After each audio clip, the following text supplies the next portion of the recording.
റെസ്റ്റോറൻറ്റിലൊക്കെ കിട്ടുന്ന കറികൾക്ക് നല്ല ടേസ്റ്റ് അല്ലേ? അതെങ്ങനെയാണ് ആ ടേസ്റ്റ് വരുന്നത്? അതൊരു പ്രത്യേക രീതിയിലുള്ള മസാലക്കൂട്ട് തയ്യാറാക്കുന്നതിലൂടെയാണ്. നമുക്ക് ആ മസാലക്കൂട്ട് എങ്ങനെ ഉണ്ടാക്കാൻ നോക്കാം. അതിനായിട്ട് ഞാൻ ഒരു കൈപ്പിടി വലിയ ജീരകം എടുത്തിട്ടുണ്ട്. അതിലേക്ക് 2 ബേ ലീഫും കൂടി ഇട്ടിട്ട് നന്നായിട്ട് നമുക്കൊന്ന് മൂപ്പിച്ചെടുക്കാം.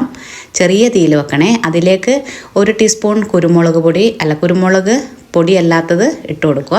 പിന്നെ അതിലേക്ക് ഒരു കഷ്ണം ചുക്ക് ഇട്ട് കൊടുത്തിട്ട് ഒന്നും കൂടെ മൂപ്പിച്ചെടുക്കുക. പിന്നെ നമുക്ക് ഈ രംഭയില എന്ന് പറയുന്ന ഈ ഇലയില്ലേ, അതും കൂടി ഇട്ടിട്ട് നന്നായിട്ട് നമുക്കൊന്ന് ചൂടാക്കിയെടുക്കാം. പിന്നെ അതിലേക്ക് നമുക്ക് അണ്ടിപ്പരിപ്പും കൂടി ഇട്ടിട്ട് ഒരു 5-8 അണ്ടിപ്പരിപ്പും കൂടി ഇട്ടിട്ട് ചൂടാക്കിയെടുക്കുക. പിന്നെ ഒരു 3 ഏലക്ക, 3 ഗ്രാമ്പു, പിന്നെ 2 തണ്ട് കറിവേപ്പിലയും കൂടി ഇട്ടിട്ട് നന്നായിട്ട് നമുക്കൊന്ന് മൂപ്പിച്ചെടുക്കാം. ഇതേപോലെ പൊടിഞ്ഞ് വരുന്നത് വരെ ഒന്ന് മൂപ്പിച്ചെടുക്കണേ.